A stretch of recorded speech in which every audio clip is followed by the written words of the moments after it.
Okay, so that iconic 16-bit sound, that means it's time for another deep dive. And, well, we're doing something a little different today. Yeah, we are. It's classic versus modern video games. We're gonna be talking about all of that today. We're going to be looking at excerpts from classic versus modern games, Yeah.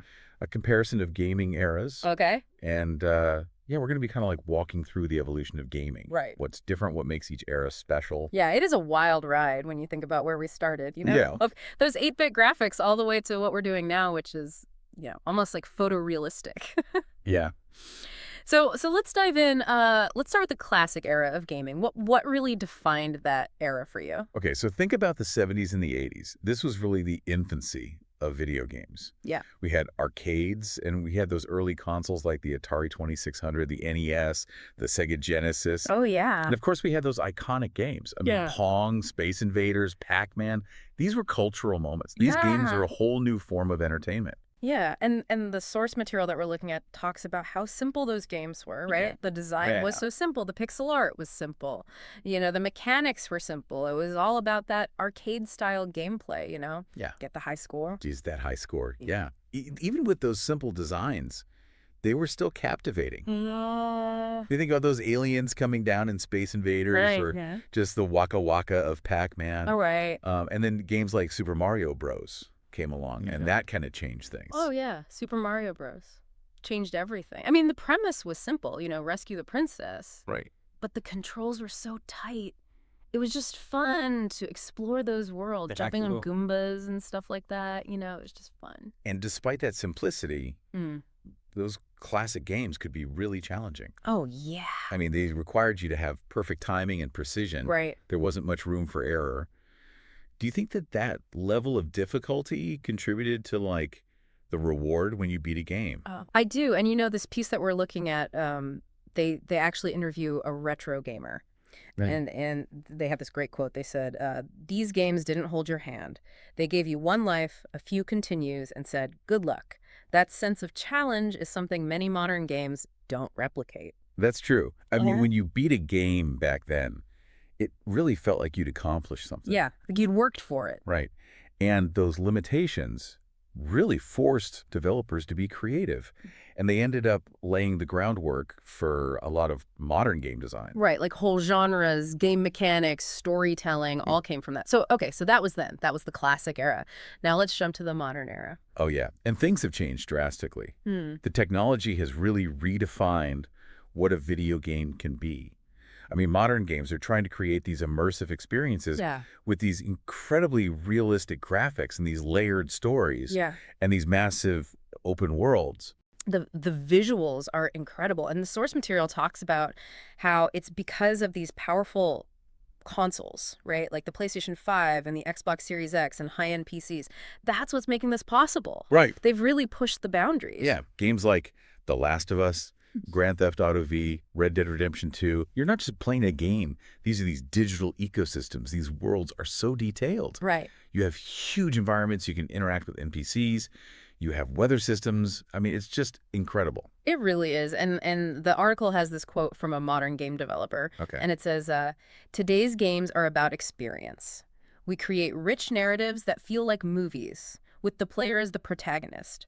We've also made massive strides in AI, allowing for characters that react realistically to player choices, making the world feel alive. Yeah, it's all about making you feel like you're really there Right. in the world. Yeah. But the source material also mentions some of the challenges of modern gaming. Sometimes they can be overwhelming, right? There are too many systems Yeah. or long tutorials. Yeah. Sometimes you just want to play. Right. Just jump in and play. Right. And we can't forget about like the microtransactions and the DLC. Yeah. It's definitely something that people debate about a lot. So let's take a minute and compare those two eras head to head. Okay, so imagine two screens side by side. Okay. One is the classic era, one is the modern era. Let's talk about the visuals. Yeah. The article mentions how classic games had all those hardware limitations. Yeah. So it was all about pixel art, limited color palettes, low resolution graphics. And developers back then had to be so creative to make those games look good within those limits. Right. And it's interesting because the retro gamer that they interviewed actually said that those limitations became kind of like a style in themselves. Right? They said the art style of old games was a necessity, but it also became a style. The pixelated art and chiptune music are now nostalgic and iconic for many of us. Yeah, there's something about that retro look that just never goes out of style. But now on that other screen, right, we've got the modern era, high definition, fully rendered 3D environments. The level of detail is just insane. Yeah, and with those graphics comes more complex gameplay. Hmm. Classic games focused on gameplay that was simple to learn but hard to master. But modern games, sometimes it feels like you need a PhD to even figure out the controls. Right. You know? Right, like you need an instruction manual. Yeah. And the modern gamer they interviewed actually says, I appreciate how much more realistic games are today, but sometimes it feels like there's too much going on. I just want to play a simple game and have fun without worrying about complicated mechanics. I think a lot of people feel that way. Yeah. So it's interesting to think about that balance, between depth and accessibility in game design. And another big difference is how we play games. Classic games were mostly a solo experience, or maybe you played with a friend. Yeah, local co-op. Right, local co-op. Yeah. But modern games are all about online multiplayer. You've got huge online communities, you've got battle royale games, you've got MMOs. It's a completely different way to experience games. So let's talk about technology for a minute. Okay. The evolution of technology has been huge. The article even talks about how different the controllers are. Yeah, you think about the controllers for those classic consoles, the NES, the Sega Genesis. They were really simple. Right. A few buttons, a D-pad. That's about it. Right. But now we have the Xbox Series X controller, the PlayStation DualSense. These things are complex. You have adaptive triggers. Right. You have haptic feedback, motion sensors. I mean, it's incredible. It adds a whole new dimension to how we play games. And the graphics, right. The jump from 2D to 3D is just amazing. Yeah. Developers are always trying to push the limits. They're using ray tracing, AI-driven animations, motion capture. It's all about making those worlds as real as possible. Okay, so we've talked about the past. We've talked about the present. What about the future? Well, the source material says VR and AR are going to be really big in the future. VR and AR, yeah. Imagine actually being inside the game world or having digital elements in the real world around you. Yeah. It's going to change the way we experience games. Yeah. It's exciting to think about, but one thing that the article emphasizes is that no matter how much technology changes or Right. how games evolve, Right. the love for gaming stays the same. That's true. Whether you're playing an old classic or a brand new AAA game, it's all about having fun and enjoying the experience.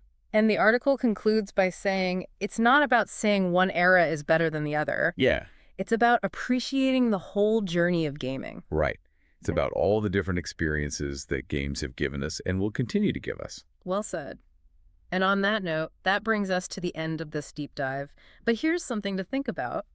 We talked about how those limitations in the classic era actually led to some really creative solutions. Yeah. What if modern developers intentionally limited themselves in some way? What kind of amazing new games could we get?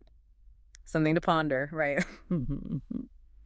Thanks for joining us. Until next time.